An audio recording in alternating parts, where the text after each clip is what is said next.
Hey everyone, how you doing? Ron here with Innovative Digital Group. In today's video, I'm just going to do some tips and strategies so everyone can kind of learn when doing site surveys. Feel free to leave some comments down below on some of the techniques that you guys use when performing site surveys in offices or warehouses.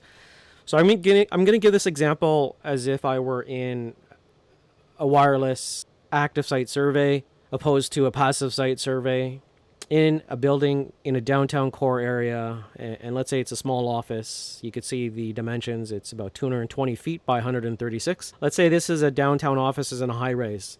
These by far are the most challenging wireless site surveys that I do not like to do. Warehousing is fine unless products are stacked high, triple stacked, and it contains liquid or paper and dense products. But I still think that office site surveys are the most challenging, especially if they're in high rises, typically on a lower level near windows. So, for example, if there's a lot of windows here and here on this side, and depending on the glass, right? Old glass is great for RF transparency, like for it to go through. But when you're using the new glass, you've got neighbors everywhere in the downtown core that is running Wi-Fi. So how do you avoid, bandwidth, sharing of bandwidth and data? There's only so many channels that you can use on 2.4. Majority of the people around you, 90% of the people are running 2.4. So how do you avoid it? And then it comes into the problem of, Mr. Customer, are you running voice? Are you streaming? How many people are doing Zoom calls? Majority of your floor are going to be on wireless. I would strongly recommend and make some recommendations. If wireless isn't working, perform Zoom calls that are wired. Okay, I know a lot of execs are going to have to bring their laptops and they don't care. They're like, oh, we want wireless. We want to bring our laptops, roam around, do the Zoom calls in this room, not worry have to plug in. But Wi-Fi is not exact science, right? It's just the way it is. You're going to be running 2.4. Your neighbors are going to be running off of 2.4. You could go to 5. 5 is still congested, but how do you determine if it's congested or not? One thing you want to do is you want to do both.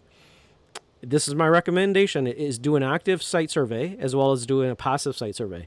An active site survey is great because you can look at all of the coverage for that particular AP as well as put the best position of the APs on your schematic on the floor. It's not going to tell you the bandwidth. It's not going to tell you what noise or how clean the air is. But an active site survey is great for positioning the antenna, what type of antenna to use, right? And then also if you're receiving a lot of cross-channel interference, depending on the tools that you use. So an active site survey, and for this tip is, for me, I like to do an active site survey. One, just to, this is assuming that the customer is doing a blanket site survey, meaning I'm going into a new office, I need wireless. So step one, do an active site survey. Step two, do a passive site survey. You want to see what's in the air. You want to capture that. You want to replay that.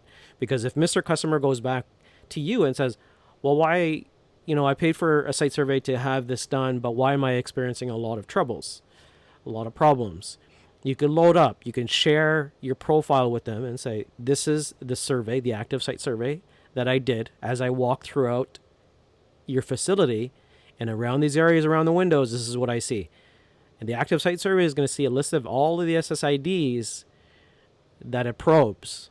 Okay, so that's the tips for today. I'll be doing a lot more. If you want to learn anything about site surveys, passive, active site surveys, spectrum analysis, etc., leave some comments down below, and I'll see you guys in the next video.